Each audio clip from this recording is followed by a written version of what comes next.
So what's been your first impressions of Corey on the field? A lot of ability, as advertised. And then my job is to get him to play fast, So we do a lot of things. We expect him to do a lot of things. And he's come out here and taken it day by day, practice by practice, and gotten better every day. How do you manage the expectations he carries in here from everybody else? Yeah, I think our expectations are higher than anything, like me and him. We've had a lot of talks during recruiting, and now that we're here, our expectations for what he does on the field is higher than anybody else's, and so there isn't a bigger critic out there than Corey Foreman and myself. What's it been like developing that relationship with him? Because obviously you guys are going to meet during the recruiting process. What's that been like the past eight months or so? Well, it's been awesome. It's been getting to know each other, a lot of talks, but at the end of the day, coming out here and being in battles together out here on the practice field has built something different and opened up, a part of the relationship where it's like, okay, now I'm really listening. What do you need? And how can I help you? And then vice versa. This makes sense. This doesn't make sense. And clean things up, basically. What have you learned about him personally? What I learned about him personally?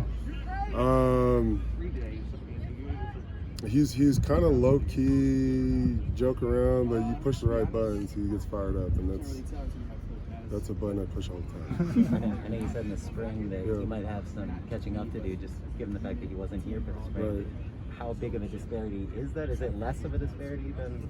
I think it's normal. Yeah. No, I think it's normal for every kid. If any kid came in the fall or at the end of fall, they would have had a bigger advantage. But he's picking it up day by day, and our group is really tight. Our vets and Nick and Jake and Thule have really put their arm around him and helping him, learn me and my expectations and then, Coach Orlando's and Coach Helton. So it's been kind of a group effort, but yeah, he's been taking it day by day. Where have you seen Jamar kind of take the biggest steps forward? I would say my challenge to him, I put up spring ball our first day of fall camp and showed him, are you better than you were 6 months ago? That's for everybody. It's just an open challenge. And if not, then why? I failed somewhere, you failed somewhere. And they've all taken it personally and they've come out here and have made huge strides, and I think they understand that they're really close to being the guy. And so there's a sense of urgency that, just heightens and allows him to get better, really focus. He's been one of the kids that you never have to worry about him being excited or ready to work. He's worked his ass off since he's been here, since I've known him, so it's good to see him, and it gives me pride in seeing him make plays and have fun out there, and just getting better. What is your concern about the depth of that nose tackle spot, given everyone you've lost since the spring? Yeah, I'm not worried about the depth. I think the guys that are in there are going to produce, and it was never, you guys, Marlon. There was never a guaranteed spot on our D line. You had to earn it every day, and so the guys that come out here and earn it are going to play. And I don't have a set 10 guys got to play, 9 guys got to play.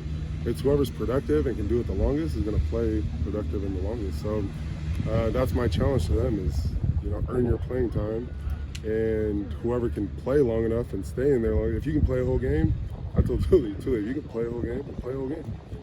I'm not going to take you out if you can be productive at that amount of play. So for me, depth, it comes down to developing the whole room, and that's something Coach Helton's big on, is making sure everybody's being developed. And I think as a group, like I was saying, as a unit, we're pretty tight. So I think everybody's really developing, and somebody's going to play there.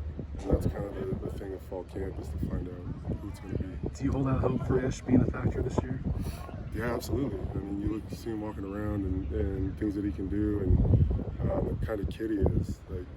He's got a real laid-back personality, but he wants to be out here as much as anybody does. And so, yeah, for him, absolutely, and for us, absolutely. I want to see what he can do, and if he can push guys around him and where he'd fit in. So, yeah, absolutely, holding out hope for Ish. You're talking about pushing buttons, trying to motivate. Has there been anybody out there who you haven't found that hot button yet? Anybody?